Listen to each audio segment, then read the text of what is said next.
Passons maintenant à l'installation de Nessus.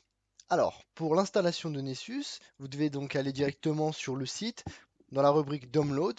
Donc vous aurez deux versions, Nessus Home et Nessus Normal. Ici, on va se concentrer uniquement sur Nessus Home. Comme vous le savez, Nessus Home est gratuit, contrairement à Nessus tout court, qui est de 1500 dollars par an et pour l'utilisation d'une seule personne. Donc vous aurez un petit comparatif, ce que Nessus Home fait, ce que Nessus Normal fait. Donc voilà, c'est à vous de voir, c'est assez intéressant. Il faut savoir aussi que vous avez une version d'essai de 7 jours pour Nessus. Donc ici, vous cliquez sur Download, vous sélectionnez Linux. Ici, vous avez deux versions, donc AMD 64 ou i386. Donc c'est à vous de voir en fonction justement du Kali Linux que vous utilisez. Donc une fois que vous aurez téléchargé le point .deb, il y aura quelques opérations à faire. Il faut savoir que pour utiliser justement Nessus, on aura besoin d'une clé d'activation. Cette clé d'activation, on va pouvoir la retrouver ici. D'accord? En cliquant justement sur Nessus Home Registration Page. Donc il va falloir donc créer une sorte... enfin, s'enregistrer plus ou moins. Donc il faudra mettre votre nom, votre prénom, votre adresse email, votre pays. Une fois que vous êtes enregistré, vous aurez donc un mail avec le code d'activation. Retournons donc justement sur notre fameux Kali Linux. Donc, une fois que vous avez votre point .deb qui est ici, dans mon cas j'utilise AMD 64, donc vous faites dpkg-i pour installation, vous ensuite mettez directement le nom, donc nessus-6.2.1, etc., etc. Il va s'installer. Une fois que Nessus est bien installé, donc on va pouvoir passer à la suite. Et cette suite justement, c'est comment lancer Nessus. Alors, pour lancer Nessus, nous avons besoin de lancer un seul service, contrairement à OpenVAS où il fallait lancer trois services, en incluant justement Greenbone Security Assistance. Ici, nous lançons seulement un service qui est Nessus. Alors, ensuite, une fois que Nessus, donc le service est lancé, il suffit d'aller sur la page HTTPS, donc la même logique que OpenVAS. Ici, vous allez voir que on revoit un petit peu tout ce qu'on a vu précédemment sur OpenVAS. Pareil au niveau de comment lancer un scan, c'est à peu près dans la même logique. Donc HTTPS Kali, cette fois-ci pas localhost, deux points. Donc le port ici, c'est 8834. Très bien, c'est parti. Donc ici, je vais lancer donc le service Nessus. Ça risque de prendre légèrement du temps. Voilà, donc là, il me dit que le service Nessus s'est bien lancé. Et donc là, nous sommes bien sur la page HTTPS Kali 8834. Donc cette fois-ci, il ne devrait pas m'afficher de page d'erreur.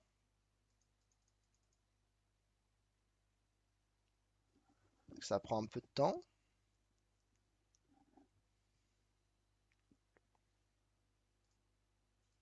Puisque le service s'est lancé. Nous y voilà. Donc ici, cette partie-là, donc Nessus va s'installer à 100%. Donc bienvenue sur Nessus 6. Vous aurez quelques informations ici. Pas très utile, mais si vous voulez un petit peu savoir ce qu'il va faire, tout est indiqué ici. Donc on va faire Continue. Donc ici, on va mettre justement le compte initial. Donc ici, je vais mettre, pour être innovant, test, password test, et ensuite, pour confirmer le password, ici, le même, donc test. Il faut savoir que, bien évidemment, dans la réalité, vous ne faites pas ça. Vous créez un vrai mot de passe. Le mot de passe test, c'est vraiment juste pour cette vidéo. Continue, et il va nous demander notre code d'activation. Le voici, le voilà. Donc, c'est un code d'activation unique. Donc, même si vous voulez reprendre le code de cette vidéo-là, ça ne va pas fonctionner. Donc, continue. Il va donc vérifier si le code est correct. Donc là, il me dit que c'est correct. Et nous passons donc à la phase d'installation. Donc comme cette phase-là risque de prendre pas mal de temps, je vais devoir arrêter la vidéo et reprendre juste après. Nous voilà donc à la fin de cette opération. Donc cette opération risque de prendre pas mal de temps. Donc une fois terminée, vous aurez cette interface-là. Comme je l'ai dit précédemment, donc on va se connecter avec le compte qu'on a créé, donc test et test. Hop. Et nous y voilà. Donc pour la suite, comment ça va se passer? On va faire un petit tour d'horizon. Donc on va voir comment créer un utilisateur, comment créer un système de policy, et ensuite un petit tour global des fonctionnalités. Donc pour créer un utilisateur, nous cliquons là, nous allons dans Setting, Accounting, New User. On va pouvoir ensuite mettre son pseudo, son mot de passe, confirmer le mot de passe et le rôle. Donc on a le système standard et le système administrator. Très bien, maintenant nous allons faire les policies. Pourquoi? Comme on l'a vu précédemment, justement, un scan a besoin, donc avant de pouvoir faire un scan, donc on a besoin de certaines policies. Donc c'est pour ça que justement je vais créer une policy avant de pouvoir faire un scan. Donc New Policy, ici on va faire un Basic Network Scan. Donc vous avez la possibilité de faire pas mal de choses ici, comme vous pouvez le voir. Juste de faire du host, découvrir un peu les hosts qu'il y a justement sur le network, les credentials. Donc ici c'est quelque chose de vraiment pas mal avec Nessus. Je vais d'ailleurs vous donner un petit lien YouTube justement d'un tutoriel qui traite justement sur les credentials. Donc n'hésitez pas à regarder. En plus, il reprend un petit peu justement tout ce qu'on vient de voir sur l'installation de Nessus. Il le pousse un peu plus loin. Comme ici, ce tutoriel est basé seulement sur justement les scanners de vulnérabilité en général, je ne vais pas m'attarder sur un scanner en particulier comme Nessus. Donc il est vraiment important que vous regardiez si vous voulez vraiment aller plus loin avec Nessus, ce tutoriel est d'ailleurs qui est très bien fait. Donc ici je vais justement me baser sur un Basic Network Scan que je vais nommer ici Scan Policy. Description je vais mettre aucune. Save. Donc là vous avez plus eu le temps de voir, mais sur votre gauche donc vous avez la possibilité de voir les permissions. Donc ici on peut mettre un accès par défaut, tout ce qui est découverte de scan, on peut modifier vraiment la totalité justement de cette policy. Donc moi j'ai juste créé ça par défaut, j'ai laissé tout par défaut, mais vous avez la possibilité bien sûr de arranger certaines choses, de justement modifier par exemple le type de scan si vous voulez faire quelque chose de plus custom, etc. Et bien sûr ici tout ce qui est avancé. Donc vous avez bien sûr les détails avec les options, comment ça se passe, etc., etc. Très bien, donc nous allons passer justement, donc les credentials, nous allons pas en parler. Nous allons donc passer un petit tour, on va faire un petit tour sur la globalité justement de Nessus. Donc c'est parti, on va pouvoir un petit peu s'amuser avec ce logiciel qui est plutôt assez dans l'ensemble intuitif. Donc comme on l'a vu précédemment, donc ici vous pouvez par exemple voir un petit peu le statut donc des scanners. Donc vous cliquez ici, vous faites Settings, d'accord? Donc pour voir un petit peu les settings globaux de Nessus. Donc ici on voit bien que le statut est online, donc pas de souci. Tout ce qui est plugin, etc. Donc le système, la dernière mise à jour a été faite le 21-2015. Donc à l'heure où je tourne cette vidéo, nous sommes le 23. Donc vous pouvez cliquer ici pour mettre à jour les plugins. Donc la dernière connexion, comme je vous l'ai dit ici, l'heure que je tourne, nous sommes le 23 à minuit 30. C'est vrai que c'est un peu tard pour faire une vidéo. La version et toutes les informations par rapport à ça. Donc pareil pour tout ce qui est software update. Donc c'est vraiment une interface, comme je vous l'ai dit, vraiment facile d'utilisation. Donc les acomptes, on l'a vu précédemment, vous avez la possibilité d'utiliser un proxy ou un SMTP serveur, donc ce qui est utile pour vous envoyer des adresses mail. Par exemple, si Nessus détecte justement que vous avez une vulnérabilité qui est de qualité, enfin, notée critique, à ce moment-là, vous pouvez recevoir un mail disant voilà, tel host est affecté par justement une vulnérabilité de type critique. Comme ça, vous pouvez directement agir et avoir les informations en temps réel. Et bien sûr, tout ce qui est avancé, donc là, on ne va pas rentrer dans le détail, mais c'est tout ce qui est information en détail, les options de Nessus. Donc je laisse ça par défaut. Je peux voir aussi un petit peu le profil, donc on voit bien qu'ici le nom de mon compte est test, comme vous le savez, et que je suis du type administrateur, système administrateur. Je peux changer mon mot de passe, les règles de plugin aussi, etc. Je peux en rajouter de nouvelles, etc., etc. Vous avez aussi la possibilité d'avoir tout ce qui est help et support, ce qui est très intéressant. Je vous recommande fortement de faire ça justement si vous voulez un petit peu vous renseigner sur Nessus. Les nouveautés, là aussi c'est très important. Si vous voulez progresser, il faut être au fil de l'actualité. Donc quand il y a une vulnérabilité qui sort ou une mise à jour de Nessus par rapport justement à un mode d'emploi qui va changer, parce que Nessus change assez, je dirais, violemment entre chaque version. Donc l'interface change un petit peu. Donc essayez de vous tenir au courant un petit peu des nouveautés qu'il y aura.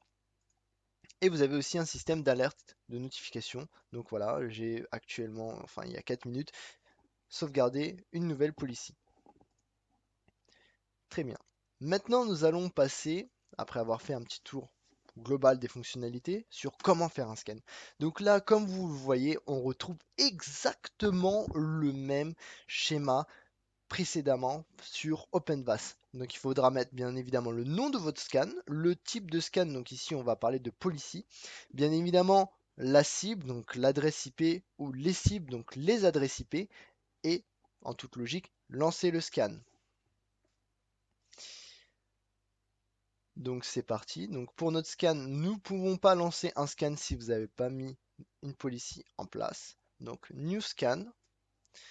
Donc ici, je peux prendre par exemple un template, une policy. Donc je vais prendre justement la policy que j'ai créée, mais vous pouvez bien évidemment utiliser une policy déjà faite. Donc on peut retrouver justement ma policy qui est ici. Donc je vais cliquer sur celle-ci. Donc le nom de mon scan ici, je vais mettre basic scan. Une description, je vais mettre aucune. Donc ici, ça sera stocké dans mes scans, donc dans le dossier mes scans. Donc c'est un scan plutôt local, puisque la version Nessus qu'on utilise actuellement ne concerne justement que cette version, donc la version qui est en fait locale en termes de scan. Et l'adresse IP justement de ce que je vais utiliser ici est 192.168.153.130. Donc je peux mettre une liste d'adresses IP. Ici, je vais ne cibler qu'une seule adresse IP, comme d'habitude. Et je peux bien sûr ajouter un fichier contenant toutes mes cibles. Comme je vous l'ai dit ici, je m'oriente que sur une cible. Donc, bien évidemment, je peux faire quelques petites modifications. Donc ici, on ne va pas activer ce mode-là. Pareil, si vous voulez recevoir un mail en utilisant justement le SNTP serveur qu'on a vu précédemment. Donc, comme il n'est pas configuré, c'est difficile de pouvoir, enfin, on ne peut pas l'utiliser actuellement. Donc, je me base un petit peu sur la généralité. Donc, je sauvegarde ce scan. Et donc, on retrouve justement le scan qui est déjà lancé. Donc justement, si je fais donc my scan, on le retrouve ici, on clique ici, donc l'heure de lancement, etc., etc. Donc on peut voir un petit peu les informations en live. Donc, comme vous pouvez le voir ici, ça a changé. Hop, voilà, ça change un petit peu. Donc là, on a toutes les informations. Donc là, on a pour le moment une qui est critique, donc une vulnérabilité critique, une vulnérabilité haute, trois vulnérabilités médium et des vulnérabilités, enfin pas réellement des vulnérabilités, mais disons des informations, donc 57. Donc comme le scan va prendre un petit peu de temps, je vais le laisser tourner et on va reprendre la vidéo juste après que le scan soit terminé. Une dernière information par rapport à ça. Pourquoi justement Kali Linux n'a pas d'office justement Nessus? Parce que comme vous le savez, Nessus ici est payant. Donc bien évidemment, Kali Linux n'intègre pas, puisqu'il faut une clé de registration pour pouvoir utiliser justement Nessus. Il n'intègre pas d'office Nessus. C'est pour ça que je vous ai montré un petit peu en détail justement l'installation de Nessus sur Kali Linux. Très bien. Donc, je vous dis à tout de suite. Me revoilà. Donc, comme vous pouvez le voir ici, donc le scan basique a été terminé. Donc, on va voir un petit peu ce que ça a donné. Donc là, on peut voir que justement, donc comme vous pouvez le voir, c'est plutôt beau. Nessus, ça vous donne un petit peu vraiment une panoplie assez bien détaillée. Enfin, vous pouvez voir directement qu'il y a 9 vulnérabilités critiques avec un pourcentage, pareil pour tout ce qui est haut, etc., etc. Donc on va cliquer un petit peu pour voir à quoi ça ressemble. Donc ici il détecte un petit peu tout ce qui est Rogue Shell Backdoor. Donc il a détecté déjà une backdoor. Donc on peut voir que Nessus arrive à détecter certaines choses que OpenVAS nous a pas permis de détecter. Je tiens à préciser que là j'ai fait un scan de vulnérabilité sur la même machine en utilisant OpenVAS ou Nessus. Et donc on retrouve certaines vulnérabilités, d'autres non. Donc ça dépend réellement des scanners de vulnérabilité. Donc c'est pour ça que c'est assez intéressant des fois de faire un scan de vulnérabilité sur plusieurs échelles, en utilisant justement plusieurs systèmes de scanners de vulnérabilité. Et enfin, comme vous pouvez le voir justement, donc si par exemple je clique sur cette vulnérabilité, donc Apache, donc une vulnérabilité qui est considérée comme critique, donc on a une description plutôt bien faite, une solution associée, voir les liens justement en annexe. Donc là, ça, si vous souhaitez justement apprendre, donc c'est vraiment quelque chose d'utile, Nessus. Donc un petit peu ce que Nessus vous affiche. Donc là, on va pas s'attarder là-dessus. Donc le port, justement l'adresse IP, le plugin, donc le détail un peu du plugin, la version, etc., etc. Les risques d'information. Donc là, on retrouve un petit peu le système de CVSS, donc le score, qui est de 10 sur 10 ici. La CVE, etc., la CPE aussi associée. Donc là, on a vraiment tout un outil. Donc il nous dit même un petit peu les outils. Donc ici, on peut par exemple utiliser Metasploit pour justement utiliser cette vulnérabilité. Enfin, quelques informations un peu plus relatives qui sont la CVE, le BID, etc., etc. Donc vraiment une panoplie d'informations qui peut vous aider, pardon. Je peux bien sûr exporter tout ça sur d'autres formats qu'on retrouve ici, le HTML, le PDF, le format un peu spécial Nessus, le CSV, etc., etc. Lancer certains types de scripts, etc., configurer, etc., etc. Donc là, on peut faire vraiment pas mal de choses. Faisons un petit peu un récapitulatif de tout ce qu'on a vu un petit peu sur Nessus. Donc, avant de pouvoir utiliser Nessus, il va falloir lancer le service Nesud. Donc, N-E-S-S-U-S-D. N'oubliez pas le SD à la fin. Allez sur HTTPS, je reprécise même si ça fait la 20 millième fois, le S. Kali 2.8834.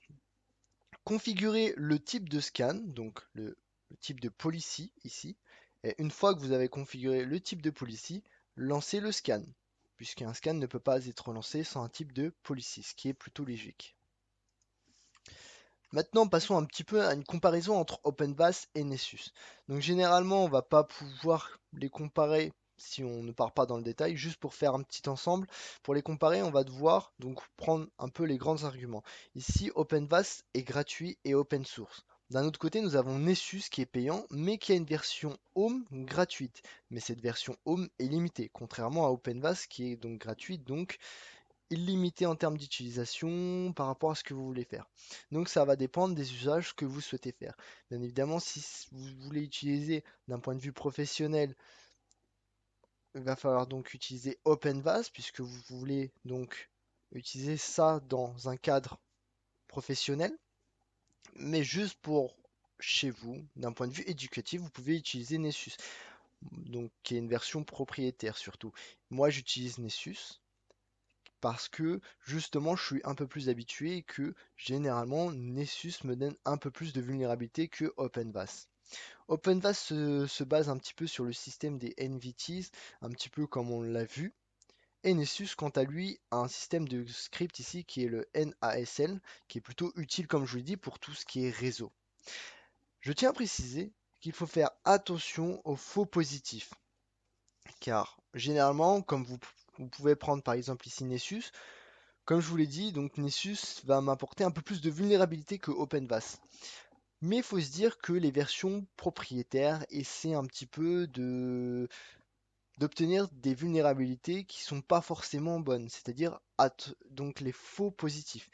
Donc je recommande de faire attention donc sur tout ce qui est version propriétaire, car bien évidemment on se dit donc comme enfin si je devais personnellement acheter une version d'un scanner de vulnérabilité payant, qu'est-ce que je vais prendre en compte surtout, c'est est-ce que ce scanner de vulnérabilité arrive à obtenir et trouver le plus de vulnérabilités. Donc derrière, c'est un petit peu commercial, donc surtout faites attention par rapport à ça. Attention aux faux positifs. Donc OpenVAS, je vais l'utiliser pour mes prochaines vidéos. Cependant, à vous de voir par rapport à l'utilisation que vous allez en faire. C'est là où justement on en vient. Comment aller plus loin? Vous avez aussi un autre logiciel que je n'ai pas pu aborder ici, comme vous avez pu le voir d'ailleurs, ce tutoriel prend énormément de temps. Donc un autre scanner de vulnérabilité aussi qui est Nexpose. Je tiens aussi à préciser que vous avez un script avec Nmap, donc pas mal, même une panoplie de scripts justement pour utiliser Nmap comme un scanner de vulnérabilité, même si Nmap est utilisé surtout pour les scans de port. Donc vous avez Nexpose, mais vous pouvez aussi utiliser Nessus et OpenVAS en ligne. Bien évidemment, ça sera toujours dans des cas, pour OpenVAS par exemple, dans des cas justement où vous allez faire une analyse plutôt interne. Évitez d'utiliser ce genre d'outil parce que du coup vous allez facilement être retrouvé. Pour Nessus, vous pouvez l'utiliser en ligne, mais là ce sera surtout d'un point de vue commercial. Donc il faudra par contre payer une licence pour l'utiliser en ligne. Surtout, renseignez-vous sur les dernières CVE, c'est assez important.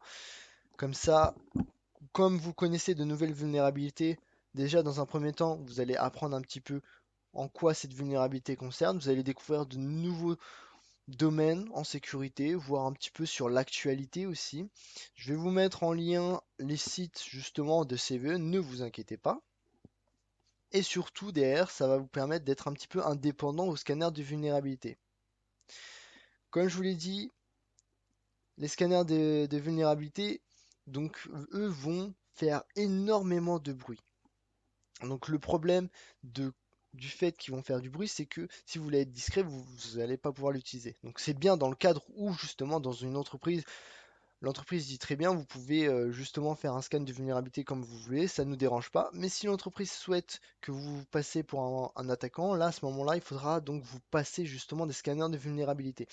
Et pour ce faire, il va falloir donc étudier un petit peu le comportement du scanner, comment il va détecter les vulnérabilités, comment il va agir, comment il va savoir que ici, il y a peut-être une possibilité de vulnérabilité en utilisant tel script, etc., etc.